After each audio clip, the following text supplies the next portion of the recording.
Today marks the very first day of our 8-week journey. I'm so glad you're here. Over these next 8 weeks, we are going to discover the many facets of self-love and learn how to incorporate them into our daily lives. We'll explore themes such as communication, boundaries, shame, and pleasure. But this first week is all about laying the groundwork. In psychology, there are 3 concepts that are key to understanding the different aspects of self-love. The first is self-acceptance. This is the ability to turn towards and be fully present with whatever is, without automatically trying to change it, improve it, or push it away. Self-acceptance is the ability to hold space for our reality as it is, including our feelings, our mistakes, and our strengths. The second concept is self-compassion. According to Kristin Neff, one of the leading researchers on self-compassion, it has 3 main components. One component is mindfulness. Another is recognizing that we are not alone in our struggles. And the third is speaking to ourselves with kindness. Finally, the third concept to know is self-esteem. This is how we evaluate ourselves overall. It can fluctuate depending on what happened today, yesterday, or even last week. And it can also depend on what other people think of us. These 3 concepts are related but distinct. Self-esteem can go up and down, but self-acceptance and self-compassion are more stable qualities that form the basis of a secure sense of self. When we have self-acceptance and self-compassion, we don't need other people to tell us we're good enough because we already know it. We have an inherent sense of worthiness that comes from accepting ourselves just as we are. But how do self-acceptance, self-compassion, and self-esteem relate to love? Why do we need them in order to love ourselves? Well, imagine that you were driving down a road and you see someone walking toward you in the middle of the road. You slam on the brakes, swerve out of the way, and almost hit another car. Your heart pounds, your palms are sweaty. When you look at the person you almost hit, they're looking at you with equal parts fear and anger. They start yelling at you and you yell back. Can you imagine loving that situation or loving that person? Maybe not. Instead, you might feel defensive, reactive, hurt. What if the person who walked into the road had been you? How would you feel about that? Chances are you'd probably feel upset, scared, maybe ashamed. You wouldn't feel much love for yourself either. The truth is that most of us have a hard time loving ourselves or feeling worthy of love when we constantly reacting. That's because when we're reactive, we're not able to open our hearts. Our hearts and our bodies literally shut down and survival takes over. In psychology, we call this the fight, flight, freeze response. It's that automatic response we have to perceive danger where we fight, we try to escape, or we freeze and hope we didn't get noticed. When we're in the middle of a reaction, there's not much room for love. It's hard to feel connected to ourselves or to anyone else. So if we want to feel better in our relationships with ourselves and with others, the first step is to get out of that reactivity. Now, getting out of reactivity and creating safety around love is one thing, but actually staying there is another. Just like you wouldn't walk into the middle of a busy road expecting to stay calm, you also can't expect to immediately drop into love. That's because our ability to feel safe, calm, and open-hearted comes from our nervous system. And our nervous system needs support in order to stay in that place. Luckily, there are ways we can train our nervous system to stay regulated and open-hearted.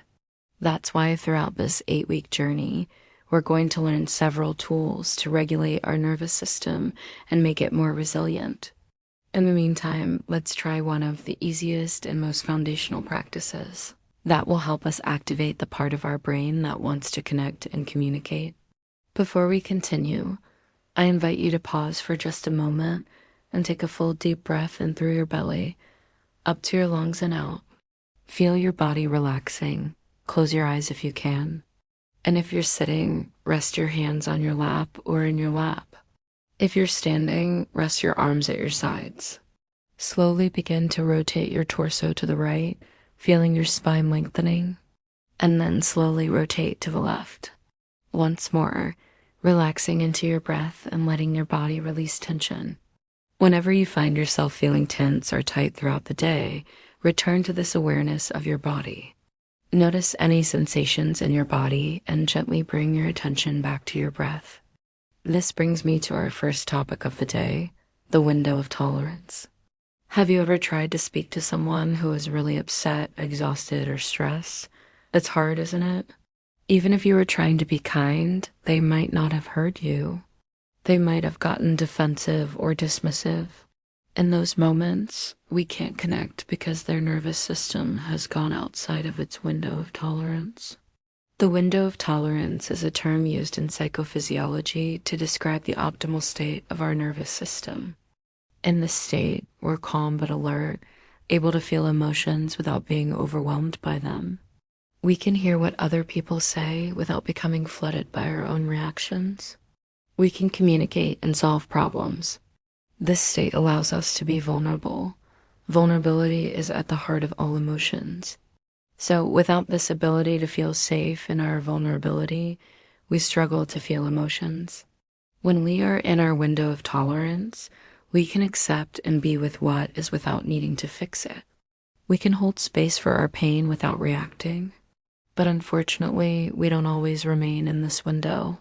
Sometimes our stress or emotions become too overwhelming and we leave the window. The result is a reactive behavior. For example, when we're very stressed, we might lash out or freeze and shut down. When we're extremely anxious, we might hyperventilate or panic. Or when we feel humiliated, we might laugh nervously to cover up. But while these responses might feel necessary in the moment, they usually don't make us feel better afterwards. Instead, they lead to shame, disconnection, and regret. So whenever we find ourselves outside of our window, the goal is to bring ourselves back into it. And the first step to doing so is learning to notice when we've left it. When we're in our window, we feel calm, focused, and connected. When we're outside of it, we tend to be reactive, avoidant, or shut down. This brings us back to that initial question of the module, how do we cultivate self-love?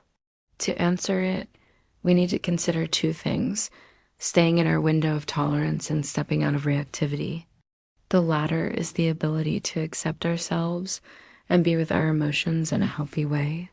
The former requires us to strengthen our resilience and ability to self-soothe. To increase our ability to stay in our window of tolerance, we need to learn how to calm our nervous system. A simple way to do so is by using the self-compassion break. We're going to use this practice multiple times throughout this journey.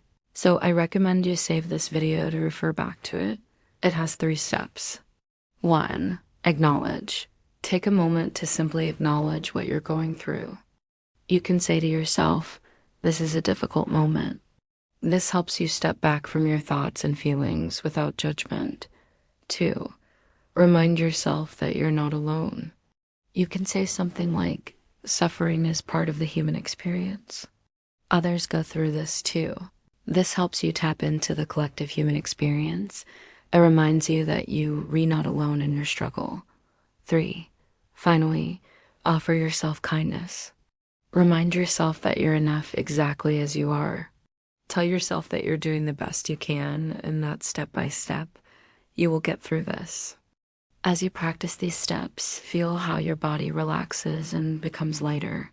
As you repeat this practice, you allow notice that you reactivating the part of your brain that wants to connect and communicate instead of reacting. This is the beginning of self-love.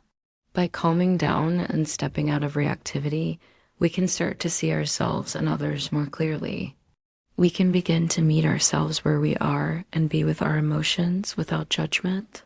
From there, we can start to heal old wounds and patterns. Only then can we begin to experience the depth and freedom of true self-love. And now it's your turn. If you felt moved, please share in the comments below what you found most helpful in today's session. If you liked this content, please subscribe. We release new videos every week. And lastly, if you'd like to dive deeper into the study of self love, thank you so much for watching. See you soon.